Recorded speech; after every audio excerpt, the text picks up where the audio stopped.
안녕하세요. 저는 무업을 하고 있는 무속인 조현우, 무속 자문도 많이 맡고 있고 영화나 여러 가지 일들을 함께 하고 있는 무속인입니다. 파묘라는 것은 흔히 무속신앙에서 산소바람, 산바람, 묘탈바람이라고도 하는데, 묘의 바람이 들었을 때는 자손이 잘 풀리지를 않거나 정신착란이 일어나거나 집안에 우환이 일어나는 일들에, 또 이상한 현상들이 일어나는 일들에 대해서 아마 오컬트로 연출을 하셔서 이 영화를 만드신 것 같은 생각이 들어요. 근데 파묘는 제가 무속 자문을 한 건 아니지만 파묘 영화를 보면서 한 가지 좀 안타까웠던 게 무엇이냐면, 풍어를 돌 때 거의 지구의 자전으로 왼쪽으로 도는 게 정상인데, 이 여배우 입장에서 오른쪽으로 돌면서 행위나 어떤 경무를 하고 있는 그런 장면을 봤을 때, 이게 감독의 의도인지 무속 자문한 사람의 의도인지 아니면 귀신 들린 걸 표현하기 위해서 오른쪽으로 돌았는지, 무속에서는 좀 없는 이야기인데 그걸 영화로 나왔을 때 오게티다 이런 느낌이 조금 들었고, 파묘를 우리나라에서 인기 있게끔 볼 수밖에 없었던 게, 지금은 산소가 많이 없어졌지만 60년대 70년대만 해도 사당을 모셔놓고 많이 빌었고, 이제 산소 묘자리를 잘못 쓰거나 이러면 자손이 풀리지 않는다는 얘기도 있고, 대통령 선거를 할 때도 아니면 국회의원 선거하거나 나라에 큰 일이 있을 때도 자손들이 묘를 잘못 건드리거나 움직였을 때 집안에 우환을 많이 당한다고 정서적으로 알고 있기 때문에 이 영화가 아무래도 일반 사람들한테도 인기가 있지 않을까, 저는 그렇게 생각합니다. 제가 곡성에서도 무속 자문을 했었고, 방법의 드라마도 했었고, 랑종 영화, 그 다음에 대여섯 개 작품을 했었었는데, 그 중에서 가장 제가 많이 애정을 쏟은 부분이 곡성과 방법이기 때문에 이 작품을 의뢰를 받고 고민을 좀 많이 했어요. 곡성을 진두지휘했던 나홍진 감독이 저한테 제일 먼저 제시를 했던 게, 총이나 칼이나 살인을 하지 않고 인간의 공포를 느끼게 할 수 있는 게 무엇일까라고 했을 때, 귀신, 보이지 않는 부분이 굉장히 좀 두려움을 주지 않을까 해서 포맷을 시작을 하셨다고. 그래서 이런 부분에 있어서는 좀 신비롭기도 하지만 두렵기도 하고 무섭기도 하고, 한 마을에 일어나는 오컬트 영화로 만들어 보면 어떨까라고 해서 한 5년 동안 작업을 같이 해서 이 곡성이라는 영화가 이제 탄생을 하게 된 거고, 곡성이라는 것은 쉽게 말하면 한 마을에 우환된 게 있고 요상한 일이 일어나는 일들에 대해서 신과 인간의 갈등, 아니면 마을에서 이상현상이 일어나는 것들에 대해서 그 영화를 그렸다면, 방법이라는 것은 비방술이거든요.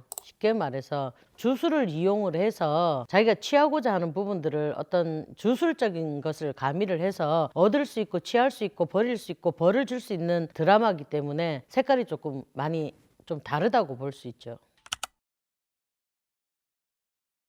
곡성에서는 황정민 씨가 주인공으로 법사 역할을 이제 하게 되었는데, 황정민 씨도 그렇고 나홍진 감독도 그렇고 무속인을 한 200명을 만나봤대요. 그래서 자기가 이 영화 쪽으로 풀 수 있는 이 오묘한 것을 어떻게 할까라고 고민을 많이 하셨다고 하는데, 우리나라의 굿에는 여러 가지 굿이 있겠지만, 뭐 강신무가 하는 굿도 있고 세습무가 하는 굿도 있고, 뭐 경상도에서 하는 거, 전라도에서 하는 거, 그 다음에 충청도에서 하는 거, 강원도에서 하는 거, 그 다음에 뭐 황해도에서 하는 이런 굿이 한 4-5가지가 전파돼서 내려오고 있어요. 근데 이 황정민이라는 인물이 가짜이면서 진짜고 진짜이면서 가짜이고, 이거를 좀 색깔을 오버립 시켜가지고 사람들한테 나타나야 되는데, 좀 강렬한 인상을 주기 위해서 법사 역할을 했을 때, 신들린 역할을 했을 때 타살굿을 우리가 하게 되었거든요. 그래서 이제 황정민 씨 자체가 저한테 묻기를, 이 법사 역할을 어떻게 하면 선생님 잘 표현을 하고 신들린 역할을 어떻게 하면 잘할 수 있을까라고, 그게 제일 큰 고민이었는데, 제가 그냥 하는 말이,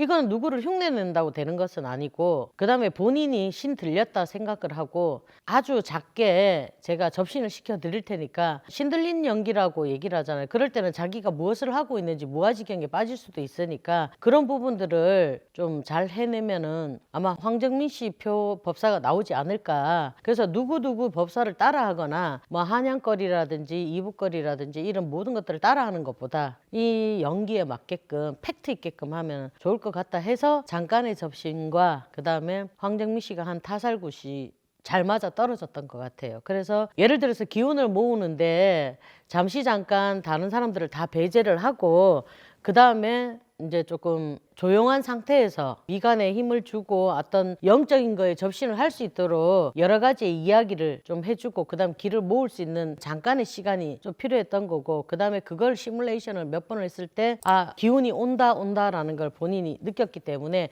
그 기운을 놓치지 않고, 근데 정말 황정민 씨가 대단했다라는 게 판이 딱 깔아지고 그 몰입도가 굉장히 좋았다는 거, 그리고 어떻게 그 영적인 기운이 온다라는 걸 느끼고 있었기 때문에 자기가 그 순간에 판이 벌어졌을 때 이게 확 땡겨서 그 기운이 들어와서 정말로 온몸에 소름이 돋으면서 찌릿찌릿한 가운데 있어서 그 타살굿을 행했기 때문에 선생님 이게 접신인 것 같다라고, 그래서 그 역할을 무난하게 해낼 수 있었던 그런 에피소드가 있었죠.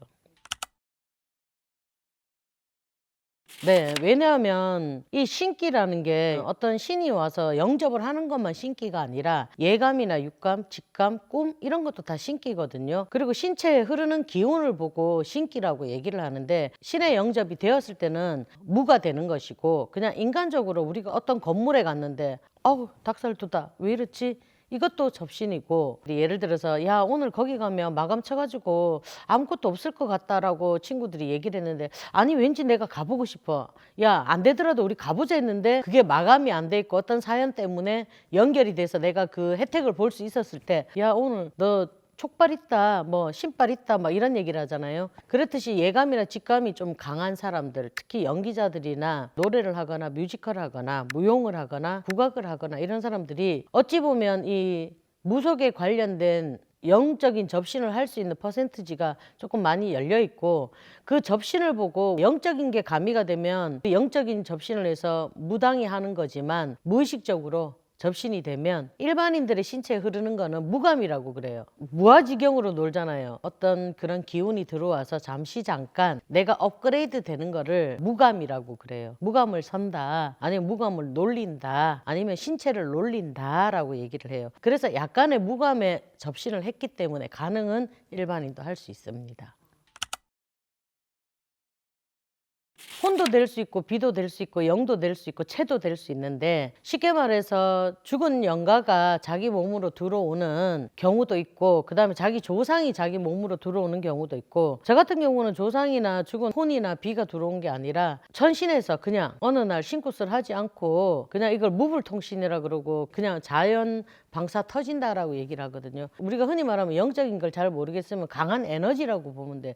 그 강한 에너지가 들어오게 되는 경우가 있는데, 그걸 우리가 특히 두 가지로 분류를 한다면 강신무와 세습무로 분류가 돼요. 강신 같은 경우에는 춤과 노래를 못하지만 문제가 발생을 하면 그 문제에 대해서 방술, 방법, 비방술이 빨라서 저 사람이 뭔가 어디를 가서 뭘 먹고 아팠는데 그 원인을 찾고 어떻게 치료를 해주고 나면 이 사람이 아프지 않는 쪽이 강신무가 강한 거고, 그 다음 경무, 춤추고 노래하고 뭐 예를 들어 강원도 굿이다, 이북 굿이다, 신어머니, 신아버지 아니면 신선생님한테 그거를 몇 달씩 전수를 받고 몇 년씩 전수를 받아서 그 행위를 똑같이 무복을 입고 해내는 걸 세습무라고 하거든요. 근데 우리나라에는 현재 세습무가 거의 80%, 90%인데 본인들은 강신무라고 얘기를 해요. 근데 진짜 강신들은 춤을 추거나 노래를 할 수가 없어요. 할 줄도 모르고. 신에서 접신이 들어오면 접신이 들어온 상태에서 내가 뭔가 행위를 해야 되고 뭔가 말을 해야 되는데, 그걸 세습무 쪽에서는 노래를 부르고 신을 청하고 부르는 행위라고 본인들은 얘기를 하는데, 이 강신무들은 그렇지 않고 뭔가에 딱 꽂혀서 생각을 탁 하게 되고 저 물건을 딱 봤을 때 내가 어떻게 해야 되겠다는 생각이 들면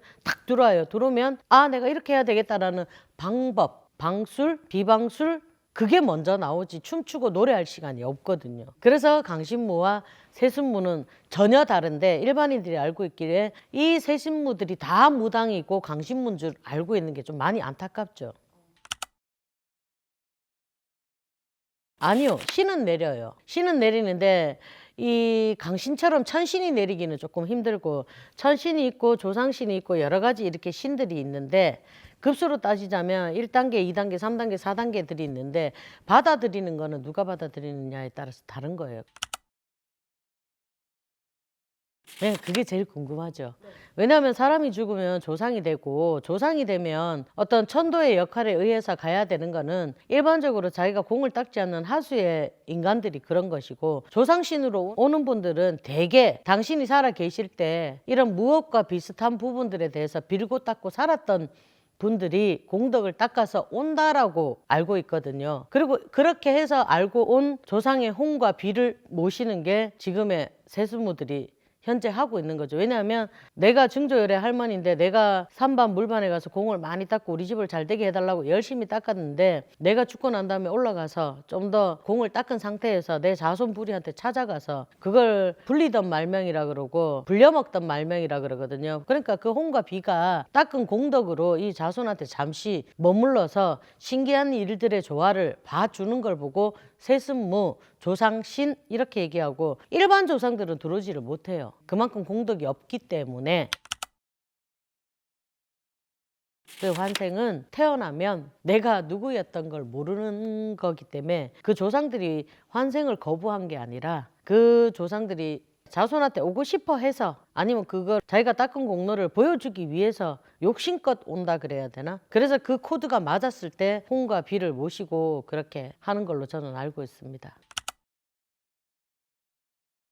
천신 계통에는 성시부리가 없어요. 내 할아버지, 내 할머니를 모시는 게 아니니까. 보통 우리가 말문이 참 열릴 때 내가 1월 성신이다, 해와 달의 전기를 받아왔다, 이렇게 얘기를 하니까 여기는 내 할머니나 내 할아버지가 닦은 공로로 와서 홍과 비가 되어서 자손한테 조화로운 일을 일어나게끔 해주는 어떤 역할이라면, 이쪽 천신에서는 하늘의 전기, 신의 전기에서 바로 들어오기 때문에 이 편차 차이는 굉장히 크다고 봐요. 왜 이 조상들이 말도 안 되게 자손을 저렇게 힘들게 할까? 벌이죠. 그러니까 사는 공간과 공간, 에너지와 에너지 사이에 흐르는 기운이 원활하게 교섭이 안 되고 충돌이 일어나는 걸 보고, 쉽게 말할 때 쟤는 좀 씨였다, 안 들리네, 안 보이네, 왜 저걸 판단을 못할까? 이런 걸로 넘어가는데, 사건 중에서 말도 안 되는 사건이 일어났을 때는 충돌과 이해와 이 에너지 간에 살이 붙어서 우리가 이해할 수 없는 현상들이 일어난다고 봐요. 그거는 조상이 안 도와줘서가 아니라 그 조상들이 힘이 없을 뿐더러 그 살의 에너지가 더 크기 때문에, 우리가 흔히 말하면 내 조상보다는 들어오는 허주가 더 크기 때문에 거기에 내가 흔히 말하면 그 영체가 씌인다라고 얘기하죠. 뭐 어떤 경우에는 뭐 묻지마 살인도 하고 폭행도 하고, 그게 이제 정신과에 가면은 해리 현상이고 인간이 이렇다라고 얘기를 하지만, 무속에서 봤을 때는 좀 그런 게 씌여서 아니면 살이 붙어서 그런 충돌이 일어난다라고 볼 수 있죠.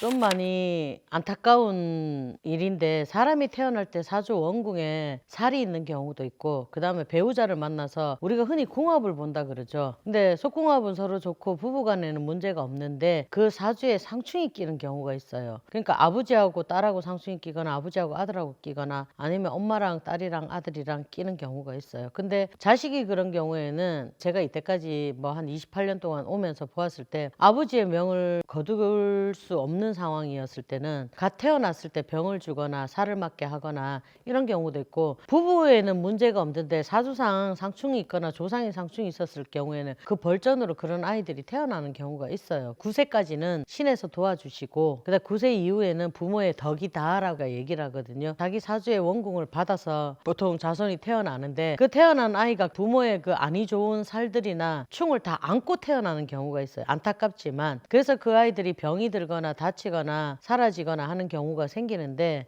제가 말을 하기는 좀 어려운 부분이지만, 그래도 우리가 동물의 왕국을 보면 사슴 너무 불쌍하다, 저렇게 호랑이가 저렇게 찢어 죽이고 말려 죽이고, 근데 그 세계에서는 약육강생이 그냥 자연의 순리잖아요. 그렇듯이 인간이 태어나는데도 인간의 순리가 있어요. 거기에 이제 랜덤으로 내가 아니었으면 하는 게 사람들의 바람이고, 왜 하필이면 나한테 이런 일이 일어나? 라고 원망을 하는 것도 있지만, 그 인간이 태어나면서 수명 장수를 대수대명하면서 끝까지 살 수 있는 복도 그 아이가 가지지 못했기 때문에 그런 현상들이 일어나고, 안타까운 일이지만 근데 그걸 특정 누구에게만 어떻다라고 말하기는 조금 힘들거든요. 그래서 건강하게 태어나고 건강하게 먹고 자고 하는 게 우리가 복인데, 일반적인 사람들은 그런 걸 좀 많이 잊고 산다라는 거. 난 태어났으니까 출세해야 되고, 난 태어났으니까 성공해야 되고, 난 남들보다 잘 살아야 되고, 명예를 가져야 돼라는 욕심이 어찌 보면 반대로, 만약에 내가 그렇게 태어났다면 숨 쉬고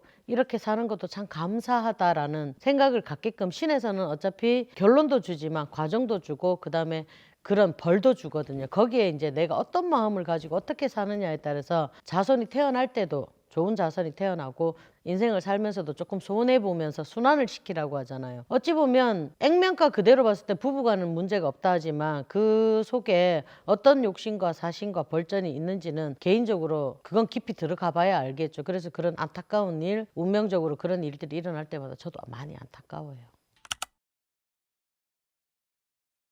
지금은 많이 사라지고 없는데, 옛날에는 궁합을 볼 때 사성을 보내고 사주단자를 보내면서 이 사람과의 사주가 맞는지, 아니면 이 사람과의 사주가 맞았을 때 남편이 일찍 죽지는 않는지, 병이 걸리지는 않는지, 이상이 생기는 자손이 태어나지는 않는지에 대해서 많이들 물어보고 날짜를 잡고 사주 원궁에 맞게끔 사성도 보내고 사주 단자도 보내고 그랬는데, 요즘에는 몸이 먼저 만나잖아요. 그러니까 어찌 보면 순리를 거슬리는 일들이 많아요. 왜 하필이면 나냐가 아니라, 순리대로 자기가 파란색으로 태어났으면 파란색으로 이렇게 돌려서 살아야 되는데, 파란색과 빨간색이 만났는데 보라색은 살 수 없는 경우가 간혹 있거든요. 근데 거기에 대해서 물으러 오는 경우가 부모님들이 있어요. 혹시나 우리 딸과 이 사후가 맞는지 아니면 괜찮은지 이렇게 부모들이 물으러 와줄 때가 참 고맙고, 정말 10커플 중에 한 커플이 안 되는 경우가 있어요. 근데 그런 경우에도 이렇습니다 라고 얘기는 해주고 경험 본인들이 직접 하도록. 근데 제일 안타까운 게 말씀대로 되었어요 할 때가, 그게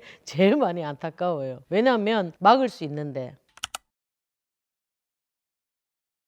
그럼요. 액을 물릴 수는 있죠. 그러나 100%이기 이전에 인간의 노력이 20%하고 합쳐져서 진심이 전해져서 같이 그걸 이겨나가는 그런 방법들은 굿을 통해서도 있고 방수를 통해서도 있고 그다음에 부적을 통해서도 있지만, 대체적으로 굿을 합니다. 저 같은 경우에는 이쪽 조상과 이쪽 조상의 어떤 살을 완전히 풀어서 우리가 합해준다 그러죠. 그걸 혼탐이라 그러는데, 결혼을 혼탐신을 불러서 무리 없이 이 사람들이 백년해로 할 수 있게끔, 자식을 놓더라도 장애가 없고 다치거나 아프거나 하는 거 없도록 해달라고 하는 굿이나 치성이 제일 빠르다고 봐요.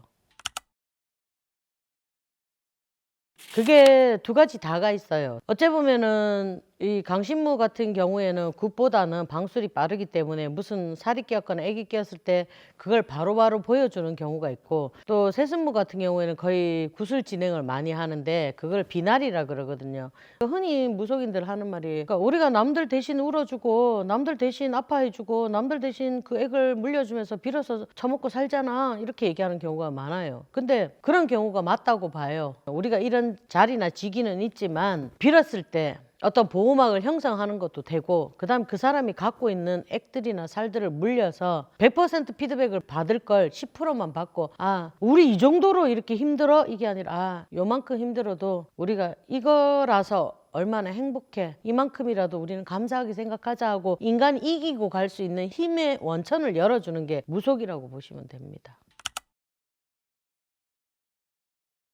부적 같은 경우에는 어떤 심벌이거나 아니면은 어떤 잠깐의 효과, 안정적 효과. 근데 이 부적의 힘이 잘 맞을 때는 세상을 뒤집어 엎을 수도 있지만, 우리 같은 경우에 그래요. 암에 걸려갖고 큰 병원에 가서 뭐 CT 찍고 뭐 찍고 뭐 찍고 하면서 수술을 하는 경우도 있지만, 감기 같은 경우에는 내가 이 병원이 마음에 안 들면 저 병원에 약이 잘 맞을 때도 있어요. 무슨 이유에서인지는 모르지만 나하고 잘 맞을 때. 그 부적술이라는 게 그것 또한 방술이거든요. 가게가 안 나가면 장사 잘 되는 집에 가위를 훔쳐와갖고 집에다 걸어놓으면 집이 나간다든지, 뭐 요즘에 스토커 같은 데이트를 하는데 도저히 안 되면 가위로 자기 신발 끈을 다 끊어 놓든지 속옷에 다 끊어 놓으면 인연이 끊어진다라는 속설도 있어요. 그래서 이 부적이라는 것도 하나의 방술에서 시작이 된 것이고, 지금은 여러 가지 몇백 가지의 방술 중에서 제일 간단하게 내려서서 지니고 있게끔 해주는, 그러니까 파스 같은 역할이라고 보면 되죠. 거기에서 까마귀 날짜 배 떨어지게끔 진짜 어떤 사주 원궁에 기운이 딱 맞아 떨어져서 자기가 원하는 날짜에 원하는 시간에 딱 떨어져서 해결이 되는 경우가 있거든요. 그래서 저는 부적수를 잘 안 쓰지만 부적은 저한테 파스 같다라고 보시면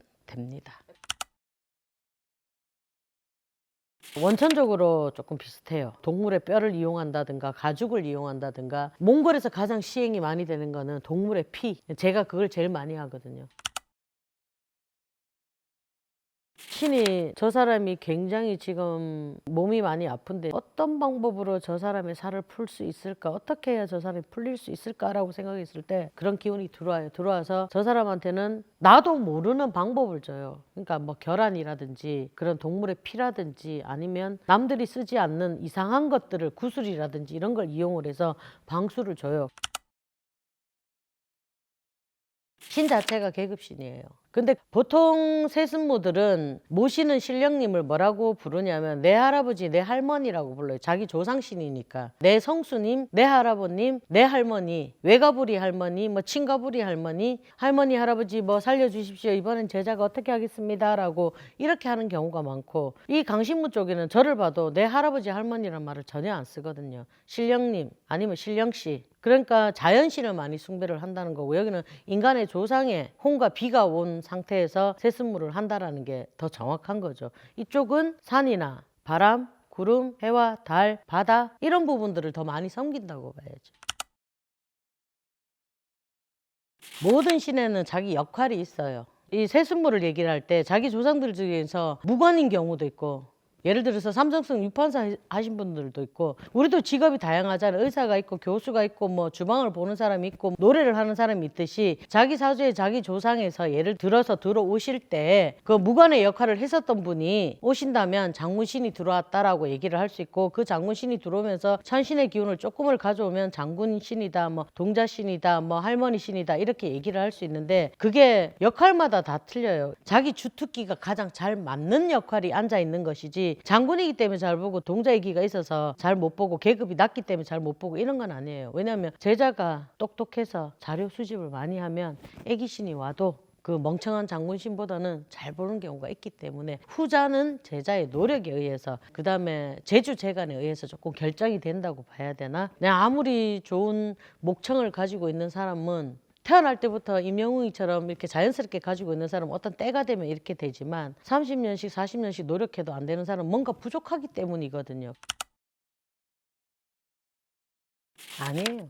저도 저기 관우장을 모시고 있는데 관우장이 직접 들어와서 저한테 어떻게 하는 게 아니라, 저 같은 경우에는 육지에서는 가장 강력했던 분의 용맹을, 그 기운을 가져오는 것이지, 관우장이 들어와서 그 집에 점을 치거나 구슬하진 않아요. 그러니까 당군신 모셨다고 해서 그건 자기의 바램인 것이지, 내가 태양을 모셨다고 해서 태양이 나한테 와서 어떻게 뭘 얘기를 하진 않잖아요. 태양의 기운을 가장 많이 받는 사람, 그러니까 제 직성도 굉장히 강하고 고집이 세고 이런 성격에 있다 보니까 그 무관을 모실 때도 그런 기운이 제일 많이 들어왔던 거고, 그분을 위하면서부터 겁도 많이 없어졌고 과감해졌고 그다음에 용맹스러워졌고, 이렇게 모든 일에 추진력, 진취 이런 것들을 많이 그 기운에서 받는 것이지 관원장이 뭘 하진 않습니다. 근데 일반 지금 이 콘텐츠를 보는 무당들도 착각을 하는 게 최영 장군이 직접 왔다고 생각합니다. 자기 조상이 그런 무관의 힘을 갖고 왔다라고 표현하는 게 좀 더 정확한 것인데, 무속인들도 구슬하다 보면 내가 최영 장군이다 라고 말을 하는 컨텐츠들이 굉장히 많고, 내가 이순신이다, 나는 뭐 강감찬을 모셨다, 난 당군을 모셨다, 나는 옥황상제를 모셨다, 이런 얘기에 속지 않았으면 좋겠고, 나의 어떤 조상의 그 혼과 비에서 그분의 기운과 영향력을 가져왔다라고 보면 되지 직접적으로 들어오진 않습니다. 그리고 성씨부리가 다른데, 자기가 최씨라서 최영 장군을 모시는 사람도 있지만 조씨가 이순신을 모시는 경우도 있어요. 박정희 대통령 모시는 사람도 있어요. 근데 그 무속인하고 얘기를 해보면 박정희가 들어와서 나한테 어떻게 하고, 뭐 유경수 여사가 들어와서 어떻게 하자 해서 대신 할머니가 유경수다 이렇게 얘기하는 아이러니하고 멍청한 일들이 지금 현재도 이 유튜브를 통해서도 굉장히 많이, 그 PD들이 이런 걸 알고 찍었으면 좋겠다라는 게 제 생각입니다. 오늘 준비한 내용은 여기까지입니다. 내용이 유익하셨다면 구독, 좋아요, 알림 설정 부탁드립니다. 감사합니다.